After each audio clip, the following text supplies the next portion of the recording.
Tollywood senior star heroes అయిన megastar Chiranjeevi, Nandamuri Balakrishna, victory Venkatesh, Akkineni Nagarjun Tollywood కి 4 స్తంభాలుగా చెప్పుకుంటారు. ఈ నలుగురు స్టార్స్ బాక్సాఫీస్ దగ్గర ఎన్నో వండర్స్ క్రియేట్ చేశారు.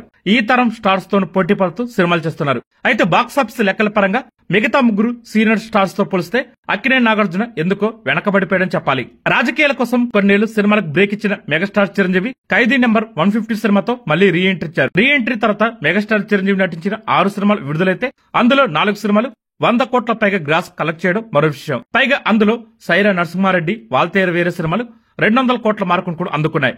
ఇలా ఇప్పటికీ బాక్సాఫీస్ దగ్గర సంచలనాలు సృష్టిస్తున్నారు మెగాస్టార్ చిరంజీవి. ఇక నందమూరి బాలకృష్ణ గారి విషయానికి వస్తే సీనియర్ స్టార్స్ లో మరెవరికి సాధ్యం కాని విధంగా వరుస విజయాలతో దూసుకుపోతున్నారు.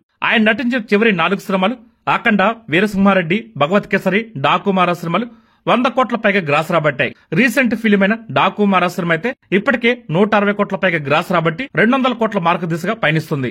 అలాగే చిరంజీవి, బాలకృష్ణ దిట్టుగా విక్టరీ వెంకటేష్ కూడా బాక్సాఫీస్ దగ్గర వసూలు వర్షం కురిపిస్తున్నారు. ఇప్పటికే F2, F3 సినిమాలతో 100 కోట్ల గ్రాస్ మార్కు అందుకున్నారు. ఇంకా రీసెంట్ సినిమా సంక్రాంతికి వస్తున్నాం సినిమాతో 200 కోట్ల క్లబ్ లో చేర్పారు. అంతేకాదు ఈ సినిమా కలెక్షన్ జోరు చూస్తుంటే రీజనల్ సినిమాలో అత్యధిక వసూలు రాబట్టిన సినిమాగా నిలిచిన ఆశ్చర్యం లేదు. చిరంజీవి, బాలకృష్ణ, వెంకటేష్ తో పోలిస్తే నాగార్జున బాక్సాఫీస్ రేస్ లో కాస్త వెనకబడిపోయాడు.